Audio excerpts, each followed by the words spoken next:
Sinasabi ng mundo, kung nagbigay ka, mababawasan ka. Pero sabi ng Bible, kapag nagbigay ka, mas dadami. Sounds crazy? Pag-usapan natin. Luke 6:38.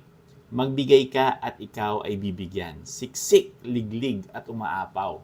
Alam mo yung mga tao na marunong magbigay? Laging may dumadating na blessings. Hindi sila nauubusan. Bakit? Kasi open ang flow ng provision sa kanila. Pero, pag sobrang kapit tayo sa pera, parang nakasarang gripo, walang dumadaloy, walang pumapasok. Kaya si Lord tinuturo niya sa atin ang kingdom principle. Giving unlocks more blessings. God is not trying to take from you. He's trying to get blessings through you.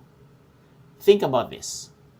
Kapag nagbibigay ka, ikaw ang pinagdadaanan ng blessings para makarating sa iba. And God says, marunong siyang mag-handle ng blessings. Tara, dagdagan pa natin. Hindi kailangan malaking amount agad. Kahit pagkain mo, kahit simpleng prayer, kahit kindness, nag-i-invest ka sa heaven's economy. You can't outgive God. Every time you give, He gives back bigger. Siksik, liglig, umaapaw. Starting today, subukan mo. Give something.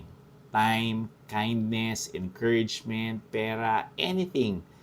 At tignan mo kung paano babalik sa'yo ng mas marami.